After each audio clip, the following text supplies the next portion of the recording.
now that the best list has been filmed, it's time to go over my least favorite films of 2017. And yes, I only wore the beanie because one's brighter, which I guess is best, and this is dark. Whatever. I don't need to say what I said in the last video because you already know it. I'm gonna have this by my side because it's my best friend and I trust it very much. So, without further ado, let's go over a few dishonorable mentions before I get into the top 12. Why top 12? Because I like to go one step beyond plagiarism. I already said that. Let's go over Underworld Blood Wars, Monster Trucks, Triple X Return of Xander Cage, Collide, The Boss Baby, Unforgettable, The Circle, Snatched, Baywatch, Kidnap, and Geostorm. Alright, those dishonorable mentions have been mentioned. Let's go over what's actually on the list, starting off with number 12.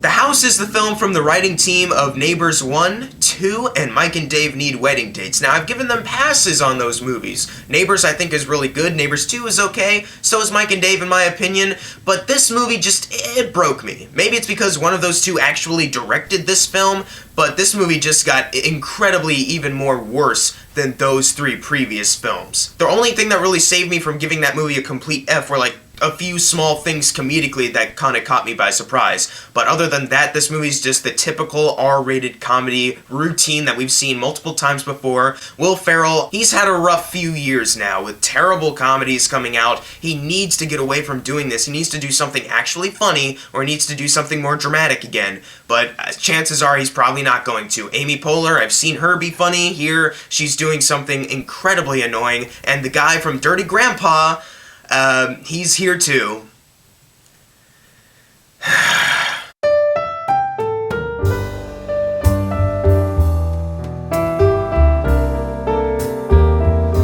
Wish Upon is really low on my list. Why? Because it made me laugh. It's really the only F movie on here that I would consider just a comedic film that you could watch anytime as like a guilty pleasure. There are so many hysterical deaths in this movie. An old guy literally just slipping on soap and hitting his head on the bathtub, and then he can't get up because the water is like pouring on his face. Like, it was actually hysterical. The ending kill where, spoilers, Joey King gets hit by a car and she's flying through the air and she lands on another car. Stuff like that happens in this movie, and I was laughing continuously throughout this. But just because it made me laugh doesn't mean I'm gonna give it a pass of like, oh, well, I can give it just a quick dishonorable mention. No, it's terrible and it deserves to be on this list.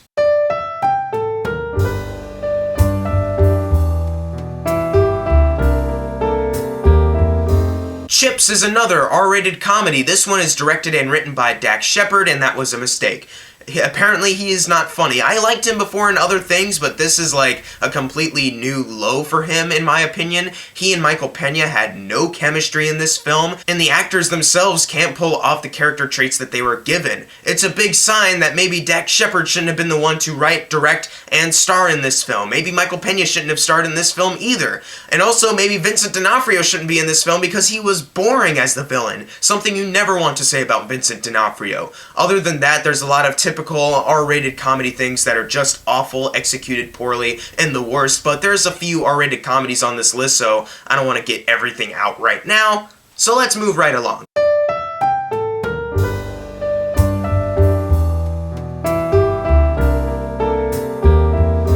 The Bye-Bye Man. I remember at the beginning of the year when I said that I didn't know if there was going to be something worse that could top this.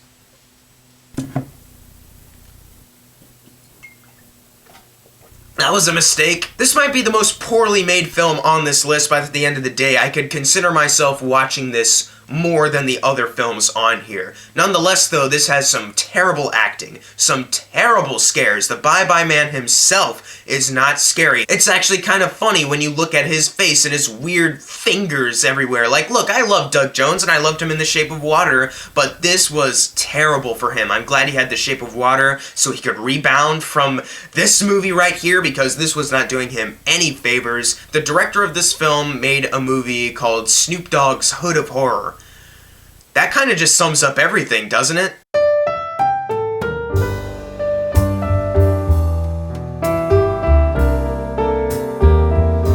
50 Shades Darker, another movie where I originally said I didn't know if something could top this as worst movie of the year. Another sip to that. This movie somehow turned out worse than the first film, which was already a garbage movie. This is even more garbage. Another film that promises to have something of interest going on in the plot, but instead, nothing really happens. Whenever those things of intrigue kind of got started up, it just kind of dissipated, just kind of went away, and it was just back to this boring love story that just ended with, oh, now we're engaged and we're just going to set up more interesting stuff that could happen in the next one, but we're not going to get into it at all, and if we do, it's going to be the worst executed thing you've seen ever. The boring dialogue is what really killed it for me. There's only one line of dialogue that made me laugh, unintentionally obviously, but there's so much boring, stiff dialogue delivery going on here that it was honestly hard to stay awake. There's so many awful scenes in this movie, and yet so many people will still go out and see the terrible chemistry of Christian Grey and Anastasia Steele. We are doomed.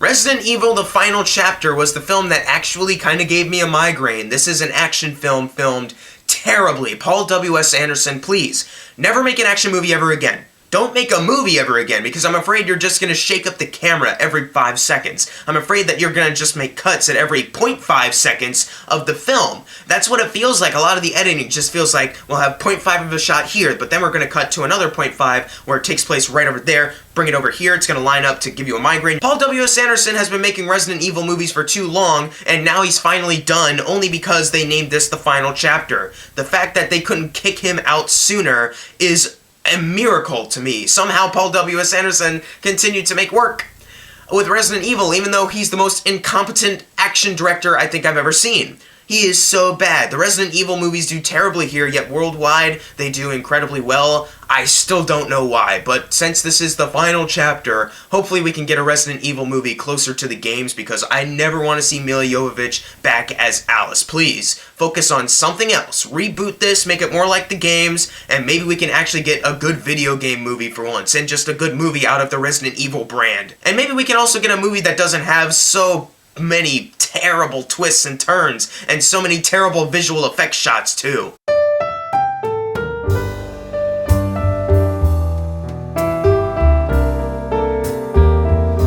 Transformers: The Last Knight left me the most frustrated out of any Transformers film before. Mainly because of the writer's room, I had a small amount of hope, only to see Michael Bay literally phone it in, something I thought I'd never see him do. Say whatever you want about the other Transformers films, you can at least say that he's not phoning those in. There's like dedicated like Michael Bay sequences is going on.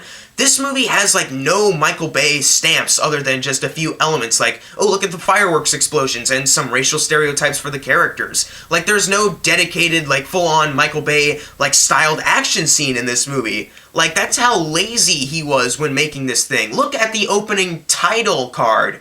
You can tell how lazy the entire film will be. The Autobot characters are back to the basics of they just kind of stand in the background and will occasionally have some quippy line of dialogue. Decepticons got a Suicide Squad style intro, yet most of them get killed off, not even like about an hour into the movie. Cade Yeager got worse as a character, now he's having some forced relationship with Peter Quill's mom. Anthony Hopkins was embarrassing in this movie. An actor of his caliber in this, doing what he did, awful. Truly awful. And Cogman is one of the most annoying characters of this entire year. The action is so lame. Lamer than any other Transformers film. The visual effects are terrible in this film. A few shots work. Nothing worse than Resident Evil, but you look at the images in this film and you can tell all fake. Nothing that seems real. The Transformers films that came out in 2007 and 9 and 11 looked way better than the ones now in 2017. Overall, I'm glad Travis Knight is making a Bumblebee prequel, and hopefully that will pave the way for more Transformers films not directed by Michael Bay, and we can actually get good Transformers films, because this, I'm done with Michael Bay.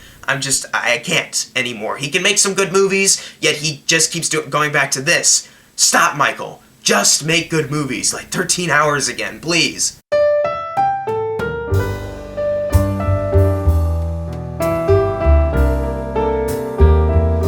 Diary of a Wimpy Wimpy Kid: The Long Haul is the worst Diary of a Wimpy Kid film ever. It made me miss the original cast. It made me wish I was watching those 3 movies again. And those 3 movies are terrible. But I wish I was watching those again because this movie is just so much more awful than those 3. Those 3 just seem like generic family films now. This one is just like a whole new level of bad. What they do with the mom character in this movie is terrible. Alicia Silverstone as her is also incredibly annoying. Roderick is also horrible in this film. Manny doesn't do anything. They have a stupid pig side character that they're kind of linking him with Manny, but other than that, nothing for him to do. The Beardos, okay, some of the worst characters of this entire year, mainly just Beardo because of how angry he gets about something just so simple and how contrived the writing for his character is. Like, Jesus Christ, you have to force in this conflict that way? Really? There's so many awful scenes in this film that I can't really go into all of them here because this is just a summarization of how I felt about the year,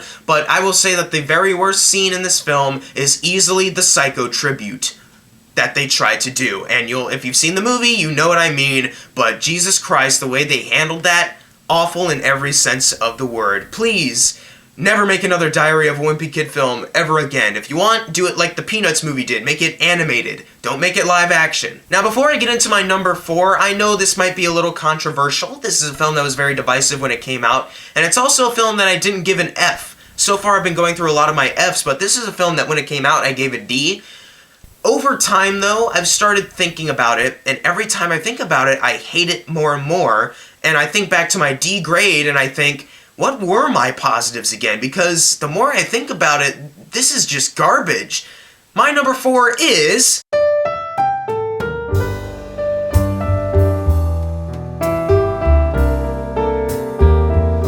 I'm sorry if you're a fan of Mother. This movie is easily one of the most divisive movies of this year. And if you like it, that's fine. I've said that before in my original review. It's fine if you like Mother. I honestly don't really care if you do. Like, everyone has an opinion. And I can see on some art house level that maybe you could like this film.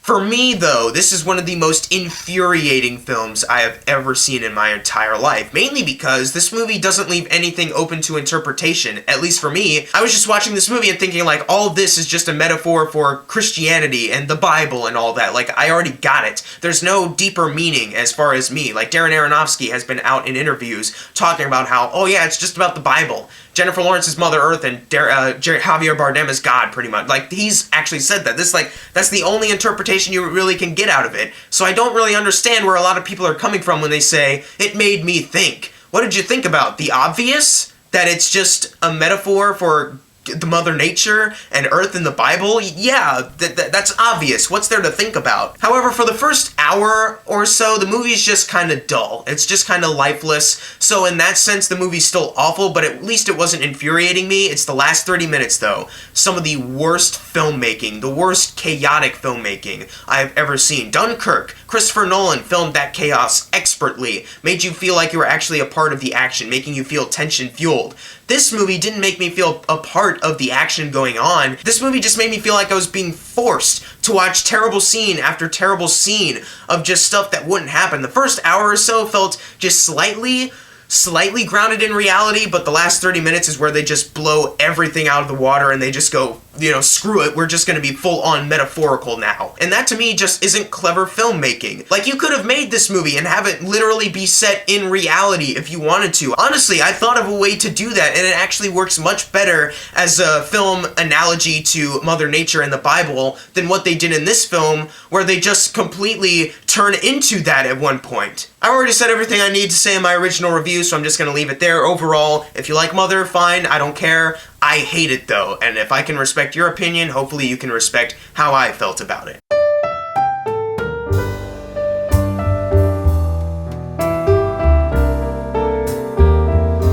A Bad Moms Christmas turned out to be worse than the first Bad Moms, which was my number 2 last year. This film ruined Christmas for me. For a while, at least. I eventually had a good time at Christmas, but for a while I was really dreading it, thinking like if my family is somehow as annoying as the mothers in this film, I don't know what I'm gonna do. Luckily, this movie's not set in reality, so I had nothing to worry about. And I do mean that. A Bad Moms Christmas is not set in any form of reality. The series is trying to be a satire on the life of moms, yet they don't know what that actually is, apparently, because there's so many forced, contrived, nonsensical things going on here that I was just sitting there watching going like, who actually would act like this? Maybe there are some other people out there who do, but they wouldn't be shown as likable or redeemable in any sense of the way in real life. But in this movie, you're making it seem like these bad things are just kind of quirks for these characters, and you want us to care about them by the end of the film. It's their arc. Even though when they're going through their arc, they're kind of just going to end up the same place where they originally were anyways, so what's the point? The comedy somehow got worse, the acting somehow got worse. Mila Kunis, okay, I really do like her as an actress. Like, Family Guy, she's good as Meg. Black Swan is a terrific performance from her, and even in Ted, she's good, and That 70s Show, excellent. But there's so many movies that she's making where I'm just like, I don't like her in this movie, and this is a big example of that. She is not good here. Probably not as bad as she was in Bad Moms, mainly because Christine Baranski and Cheryl Hines are the big, just horrible parts of this film. But Mila Kunis, I need her to just step away from stuff like this and do other films that are actually funny, or stuff that just isn't a comedy. Do another drama, like Black Swan or something like that. Because this is not doing you any favors. It's not doing Kristen Bell favors. It's not doing, what's her name, Catherine Hahn any favors. This movie's not doing anyone any favors. Please, don't make a Bad Moms 3. Don't make that Bad Dads movie. Don't make Bad Grandmas, as you were setting up at the end of this film. Don't make any of those 3 movies. This is enough. No more.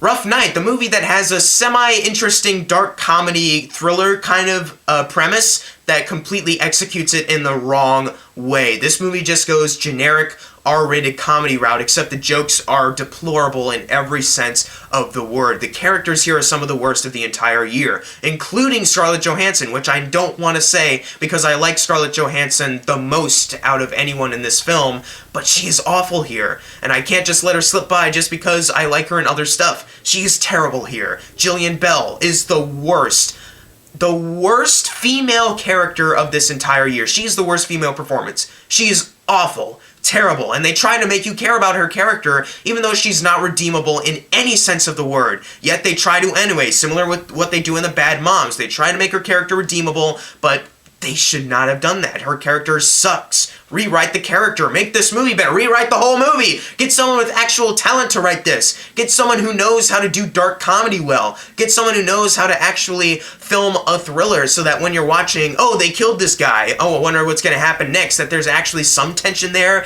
instead of just, oh, let's be goofy even though we just killed a dude. Like, that's what happens here. And by God, Kate McKinnon is one of my least favorite actresses ever. If it weren't for Jillian Bell in this movie, she would have been my least favorite part of this film. She's trying to do this Australian accent, fails miserably, of course. She's telling terrible jokes, of course, and she's also doing that frickin' just mugging face that she always does, like eyes wide, like maybe open up her mouth a little bit. Like, I hate her in a lot of things, and I don't want to, because I like her a few times on SNL. But whenever she gets into movies, she sucks so much. Stop, Kate McKinnon. Stop, Scarlett Johansson. Stop, Jillian Bell, especially Jillian Bell. You shouldn't have made this movie. They made the movie anyways, and it's the worst. However, there is one other R-rated comedy that even though when in my original rant, I didn't rant on it as much as Rough Night. I didn't rant on it as much as A Bad Mom's Christmas for sure. But this is the one film that has not been topped as far as how infuriated I was afterwards.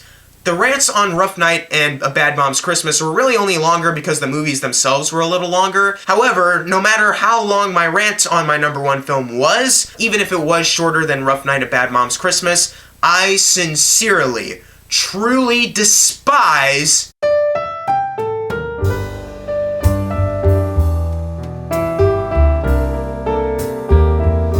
Fistfight is on par with Dirty Grandpa for me. The only thing that's really holding me back from saying it's worse than that is because Dirty Grandpa left me emotionally drained. By the way, that's my number one hated film of 2016. Fistfight, however, left me infuriated to the point where I could not think straight, where I wasn't really planning on doing the rant that I did, but about like 1 minute into the film, I was like, what is going on? Like, what? Oh no, I just had to start taking notes. It kind of started that trend for Rough Night and A Bad Mom's Christmas. I just had to start taking notes because this was one of those movies where I knew I'm not going to be satisfied if I just do a typical kind of rant like I did with like Chips or anything like that, so I'm just going to break it down scene by scene why I hate this film. Because this movie wasn't really hated by a lot of people. Jeremy Jahns gave it like a Good Time No Alcohol Require, if I remember correctly, and I just will never get it. Ice Cube is awful in this film. He goes from thinking, oh, I'm going to beat up Charlie Day because I'm a maniac and I lost my job because of him, to just turning around and being like, actually, I don't care about my job. I'm really just going to beat you up to teach the children a lesson about how actions have consequences. Even though Ice Cube was fired, which is a consequence to an action he did. He tried to kill a student with an axe and instead chopped up a desk. Him getting fired was a consequence to his action. The kids already have learned your lesson, dude. What is the writing for this character? Who was sitting down and writing this going like, yeah, this is smart, let's just put it in the movie. Charlie Day, usually I really like him, and he's doing kind of the same thing that he usually does, except he's got much more worse to work with. And this is one of his worst performances ever because of that. And Jillian Bell, also in this movie, because she's in Rough Night more, she's obviously worse than that, but in this film, almost on par. She's telling horrible jokes. She's supposed to be this guidance counselor, but she's doing drugs, talking about having sex with the kids. Like, are you kidding me? This is the writing going on here. The high school here in this movie, once again, like Rough Night, like A Bad Mom's Christmas, not set in any form of reality. It seems like, are they trying to do a satire on like high schools and like school lives? But they never do that. Whenever they do have moments where it's like, okay, are they actually going to go in that direction? They just shoehorn in another nonsensical, terrible joke. And it just takes me out and think like, nah, this movie's not trying to be clever in any way. This movie's just dumb. And that's what it is. This movie's horrible. I will leave the rest of my ranting to my actual rant. If you want to see more of me getting angry at Fistfight, just go watch the original video. I pretty much have left everything there. But this is truly the worst film that I've seen in 2017. Sure, a lot of people will say that Transformers or 50 Shades is the worst of the year, or The Mummy, or The Bye-Bye Man, because those are the most popular. For me, though, Fistfight, this is the one that really did it for me. This is the one that pained my soul the most. This is the one where I stopped watching it and I was just thinking, why did I watch it to begin with? I hated this movie so much. That's why it's my #1 least favorite film of 2017. But guys, it's been a fun year, to be entirely honest. This year was actually a pretty solid year for movies. There's definitely a lot of horrible ones for sure, but there's actually some other honorable mentions that I could have included for my best that I couldn't. And like I said before in one of my videos, I forget which one, but I will still be reviewing 2017 movies. If you didn't see a review for one of my dishonorable or honorable mentions, trust me, I will be probably making a review for those eventually, because I kind of want to leave just a little bit of history as far as like my thoughts on 2017. So you'll be seeing more reviews for the 2017 season. I know I haven't seen Phantom Thread or Molly's Game or Pitch Perfect 3 or Father Figures. So if those movies somehow turn out worse or best enough to actually make it on either list, I'll update it and that'll be fine. Anyways though, what are your least favorite films that have come out this year? Is it The Bye-Bye Man? Is it Transformers? Is it Fistfight Like Me? Leave that in the comments below, and as always, thank you guys for watching. Make sure to subscribe. I'm Jackson Fulcher, and thank you for an incredible 2017. See you guys next time.